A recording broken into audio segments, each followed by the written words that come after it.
אוויר הרים צלול כיין וריח אורנים נישא ברוח ארבעים עם כל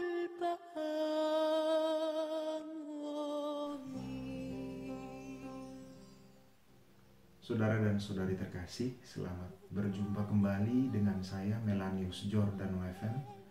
Dan pada kesempatan perjumpaan kita kali ini, saya hendak mengajak Bapak Ibu dan saudara-saudari untuk merenungkan peristiwa yang dirayakan oleh gereja dalam hari raya Minggu Palma, di mana pada saat itu kita merayakan atau memperingati peristiwa Yesus yang masuk ke kota Yerusalem. Saudara dan saudari yang terkasih, untuk mempersiapkan masa pekan suci yang akan kita awali dengan perayaan Minggu Palma, saya tergerak untuk membagikan sebuah refleksi yang berasal dari khotbah Santo Alfonsus Maria de Liguori. Kiranya refleksi ini berguna sebagai bahan permenungan selama pekan suci ini. Santo Alfonsus memulai khotbahnya dengan memberikan penafsiran atas peristiwa masuknya Yesus ke kota Yerusalem yang kita peringati pada hari raya Minggu Palma tentu saja. Peristiwa ini merupakan penggenapan dari nubuat Nabi Yesaya yang kemudian diulang oleh penginjil Matius dalam Injilnya bab 21 ayat 4 sampai 5. Dikatakan demikian. Katakanlah kepada putri Sion, lihat, rajamu datang kepadamu. Ia lemah lembut dan mengendarai seekor keledai. Seekor keledai beban yang mudah. Saudara-saudari, dalam Injil dikisahkan bahwa sebelum Kristus masuk ke kota Yerusalem, ia memerintahkan murid-muridnya. Pergilah ke kampung yang ada di depanmu, dan di situ kamu akan menemukan seekor keledai betina tertambat dan anaknya ada di dekatnya. Lepaskanlah keledai itu dan bawalah keduanya kepadaku.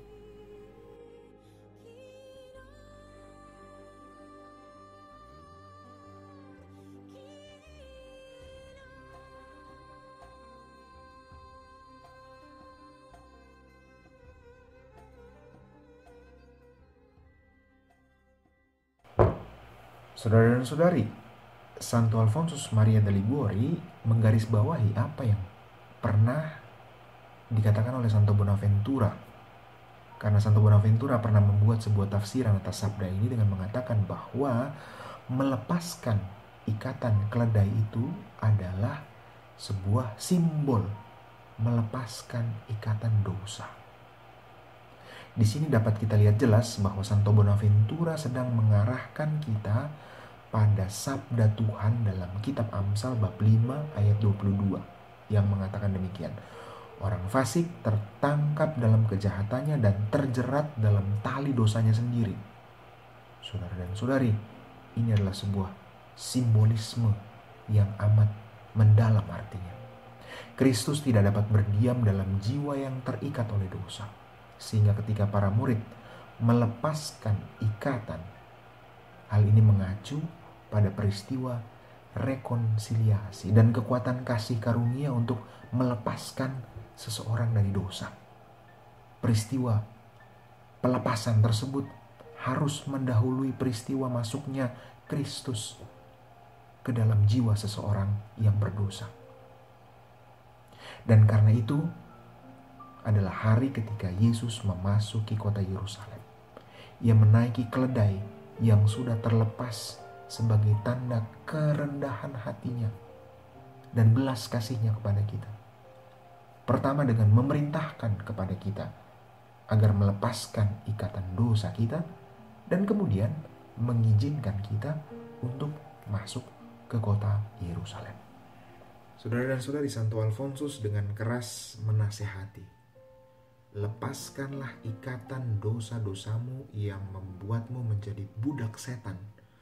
Lepaskanlah ikatan itu sebelum kebiasaan dosa mencengkram dan berkuasa atas dirimu, sehingga kamu tidak mampu lagi bertobat secara moral. Karena itu ia memberikan peringatan. 3 kerusakan besar dalam diri manusia yang akan terjadi ketika kita memelihara kebiasaan berdosa. Dengan demikian kita berharap dapat semakin mengenali apa artinya menjadi budak dari kebiasaan dosa. Dan kita berharap hal ini dapat menginspirasi kita pada persiapan Pekan Suci untuk bertekad menjadi manusia yang bebas dari ikatan ketidakadilan dan efek yang melemahkan dari kebiasaan berdosa.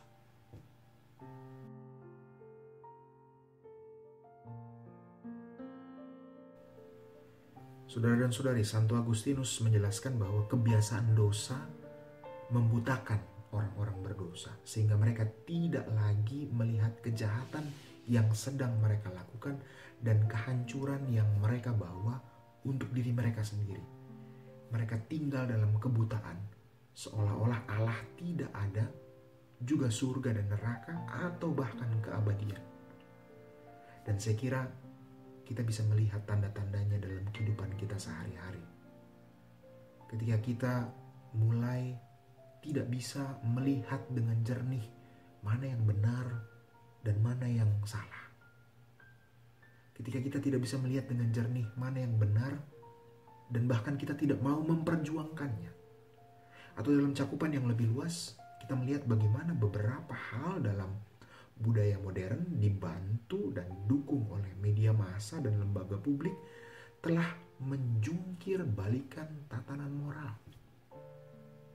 Dalam dinamika kejahatan menjadi keutamaan dan keutamaan menjadi kejahatan, kita hidup dalam sebuah masyarakat yang hancur di mana kebiasaan dosa telah dipromosikan, telah dipublikasikan secara buta seperti sesuatu yang dapat meneguhkan hidup. Konsekuensi yang menghancurkan dari kebiasaan yang mematikan semakin diperparah dengan meningkatnya ketidakmampuan orang untuk melihat mana yang benar dan mana yang salah secara moral. Saudara-saudari, Santo Hieronymus bahkan menunjukkan kebiasaan-kebiasaan orang berdosa. Dikatakan mereka bahkan tidak malu dengan kejahatan mereka. Sebenarnya sebuah konsekuensi alamiah dari sebuah tindakan berdosa adalah rasa malu dan rasa bersalah. Secara alamiah manusia memiliki kemampuan itu. Tapi pelan-pelan kemampuan tersebut dapat hilang karena kebiasaan kita berbuat dosa. Sikap lazim terhadap perbuatan dosa ini dapat kita lihat dalam kitab Amsal bab 10 ayat 23 di mana tertulis, berlaku cemar adalah kegemaran orang-orang bebal, sebagaimana melakukan hikmat bagi orang yang pandai. Dan Amsal bab 2 ayat 14 mengatakan bagaimana mereka yang jahat dapat bersuka cita dalam kejahatan yang dibuatnya. Dikatakan, yang bersuka cita melakukan kejahatan bersorak-sorai karena tipu muslihat yang jahat. Saudara-saudari, Santo Alfonsus menggambarkan bahwa jatuh dalam kebiasaan dosa adalah seperti jatuh ke dalam lubang. Selalu ada harapan untuk pembebasan selama lubang tersebut masih terbuka. Ketika orang berdosa jatuh ke dalam kebiasaan buruk, mulut lubang itu secara bertahap akan menutup karena dosa-dosanya yang bertumpuk. Saat mulut lubang itu tertutup, ia ditinggalkan oleh Allah. Ini terjadi seperti apa yang dikatakan oleh pemazmur. Janganlah sumur menutup mulutnya di atasku. Kebiasaan dosa adalah lingkaran setan. Semakin hal itu dilakukan, semakin buta kita dan membuat efek yang berbahaya.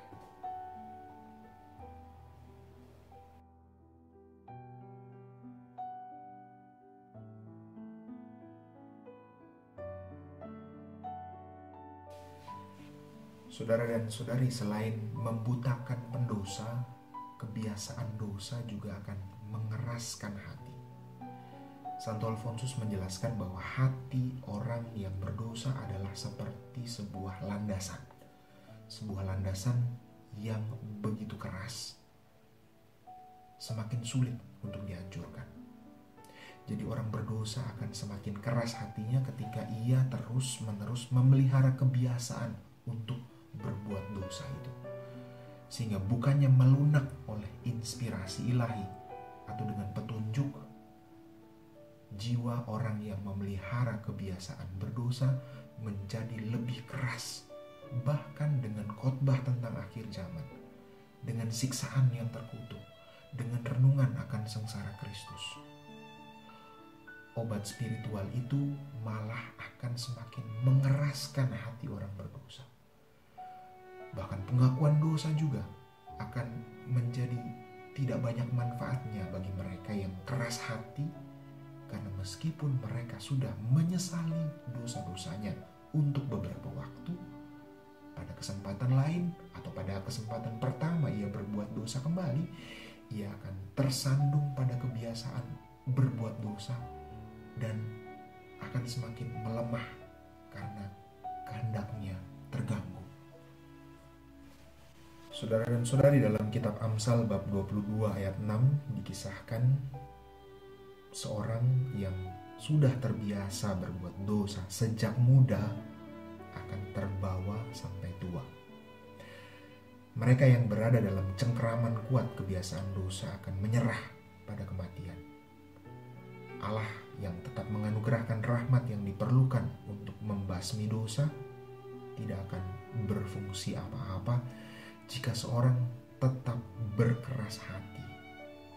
Rahmat yang ditawarkan setiap waktu tidak akan banyak berguna.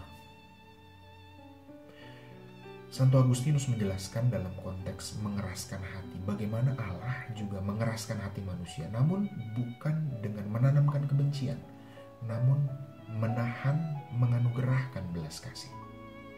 Penahanan belas kasih ini adalah sebuah kekurangan rahmat-rahmat yang diperlukan untuk benar-benar melunakkan hati Allah. Tentu saja hati yang keras dengan kebiasaan dosa disertai dengan kekurangan belas kasih yang terus berlangsung akan menjadi sangat berbahaya pada akhirnya. Santo Alfonsus menjelaskan bahwa bahkan gempa bumi, guru, dan kematian mendadak tidak akan membuat takut seseorang yang memiliki kebiasaan berdosa.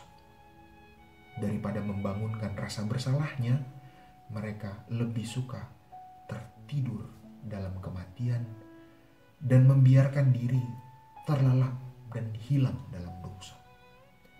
Hati mereka telah mengeras sehingga sulit diobati dan tidak dapat ditembus.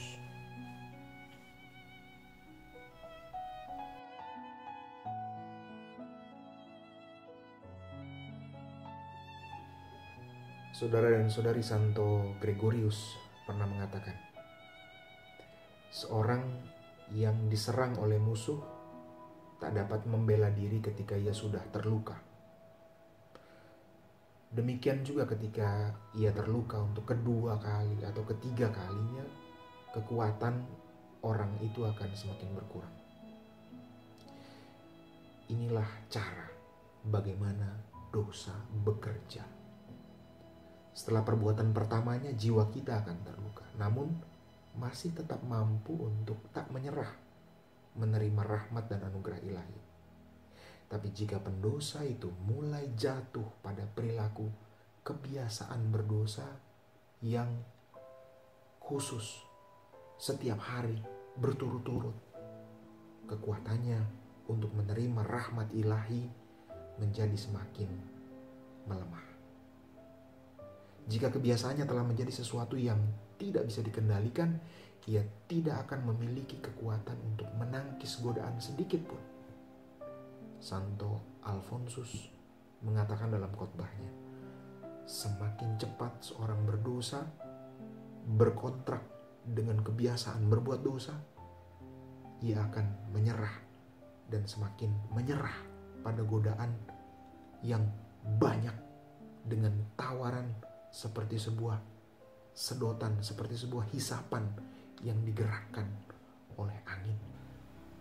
Santo Chrysostomus juga mengatakan bahwa orang-orang yang terbiasa berdosa menjadi begitu lemah dalam melawan serangan iblis, di mana mereka telah terseret dalam dosa dan kebiasaan mereka yang jahat dan didorong untuk selalu berbuat dosa, melawan kehendak mereka sendiri.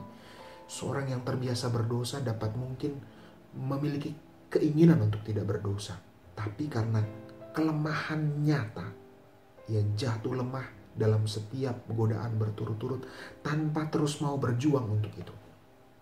Demikianlah Santo Agustinus menegaskan bahwa kebiasaan buruk dalam perjalanan waktu dapat menjadi sebuah kebutuhan untuk jatuh dalam dosa. Bagi seorang yang terbiasa berbuat dosa, dosa menjadi seperti nafas. Dapat kita bayangkan bagaimana sulitnya orang hidup tanpa bernafas ketika kita terikat untuk bernafas. Namun dalam arti yang sama seperti orang berdosa yang memiliki kebiasaan untuk berdosa, karena ia tidak memiliki kekuatan untuk melawan. Tetapi kita terikat untuk selalu bernafas, untuk memperpanjang hidup. Hanya yang mengikat adalah dosa. Yang mengikat kita untuk bernafas adalah dosa, yang menimbulkan perbudakan dari iblis dan akhirnya menuju kematian.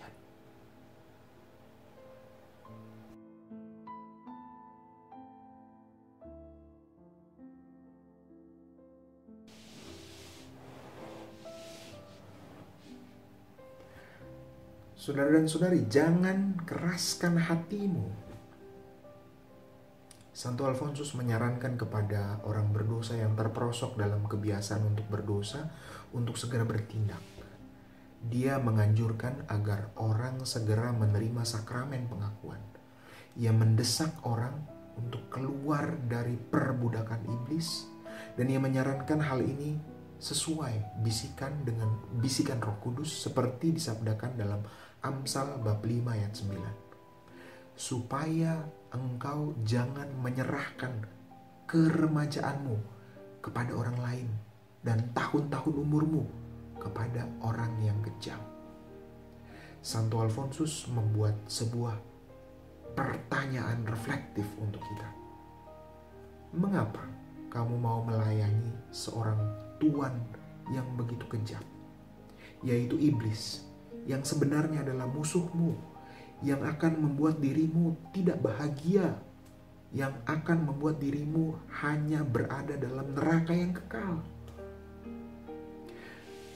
Kehidupan modern dan bentuk sesat dari berbagai macam filsafat dan psikologi kadang menyeret kita jauh dari kebenaran tentang jiwa manusia menuju perbudakan dosa. Saudara dan saudari terkasih, khotbah Santo Alfonsus ini bagi kita dapat menjadi sebuah latihan untuk mengendalikan kehendak bebas kita yang bergerak kadang membabi buta, bergerak secara bodoh dan lemah, masuk ke dalam dosa.